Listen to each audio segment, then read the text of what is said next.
Crypto கரன்சியை legalise பண்ணி ஒரு அறிவிப்பு கொடுத்திருக்காங்க ஜஸ்ட் ஒரு 5 days பேக். இதனுடைய இதை நம்ம புரிஞ்சுக்கணுங்க தன்மையை.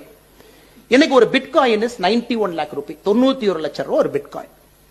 இன்னும் எவ்வளவு பிட்காயின் நம்ம மைன் பண்ண முடியும்? இன்னும் 11 லட்சம் பிட்காயின் மைன் பண்றதுக்கு இருக்கு. ஏன்னா பிட்காயின் நீங்க எவ்வளவு மைன் பண்ண முடியாதுங்க, அவ்வளவுதான் மைன் பண்ண முடியும். இட் இஸ் பேசிக்கலி அதனுடைய ஒரு கிரிப்டோ ப்ராப்ளத்தை நீங்க சால்வ் பண்ணணும். It is contain to a certain extent. இன்னும் 11 லட்சம் மைன் பண்ணலாம்.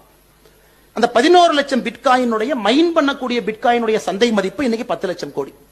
இன்னைக்கு பாகிஸ்தான் என்ன பண்றான்? ஓகே, நம்மகிட்ட பணம் இல்ல, இந்த நாட்டுல சம்பளம் கொடுக்கறதுக்கே பணம் இல்ல. இன்டர்நேஷனல் மானிட்டரி ஃபண்ட்ல 29வது தடையா கடன் வாங்கிட்டு வந்திருக்காங்க. அதுவும் சண்டை நடக்கும் பொழுதுதான் போய் பணம் வாங்கிட்டு வந்தாங்க. இன்னைக்கு பாகிஸ்தான் என்ன பண்றான்? எப்படி நாம பணம் சம்பாதிக்கிறது? இப்ப ஆப்கானிஸ்தான் என்ன பண்ணாங்கன்னா, நம்மளால பணம் சம்பாதிக்க முடியல, ஹெரோயின் வைக்கலாம் அப்படின்னு சொல்லிட்டு கஞ்சா வித்தாங்க. கொஞ்ச நாள் பாத்தீங்கன்னா அது தாலிபான் வந்து ஒரு டிபார்ட்மெண்ட்டே வச்சிருந்தாங்க ஹெரோயின் சேலுக்கு. சோ அப்பனா இதுல வர்ற பணத்தை வச்சு நாட்டை நடத்தலாம். இன்னைக்கு பாகிஸ்தான் பாத்தீங்கன்னா அதுக்குள்ள என்டர் ஆயிட்டாங்க. அந்த கிரிப்டோ சீஃப் பிலால் பின் சாதிக் சாஹிப்னு ஒருத்தர் வந்து பேட்டி கொடுக்கறாங்க. இன்னைக்கு ரஷ்யா கஜாகிஸ்தானுக்கு அப்புறம் 3வது அபிஷியல் நாடா பாகிஸ்தான் வந்து பிட்காயின் மைனிங்கை லீகலைஸ் பண்ணிருக்காங்க.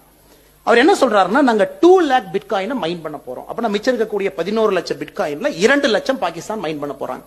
அந்த 2 lakh பிட்காயினை மைன் பண்றதுக்கு 2000 மெகாவாட் கரண்ட் வேணும்.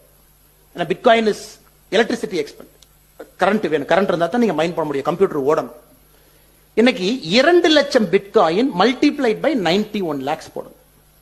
ஏன்னா இன்னைக்கு பல இடத்துல நம்ம பார்க்கிறோம், குறிப்பாக நம்முடைய ஃபெடரல் ஃபினான்ஷியல் இன்டெலிஜென்ஸ் யூனிட் இந்த பிட்காயினை இப்பவே பாகிஸ்தான் வந்து terrorist financing, fuelling sexist activity, cyber crime, narcotics, அப்பனா பாகிஸ்தான் வார்ஃபேர் அடுத்த லெவலுக்கு கொண்டு போறோம்.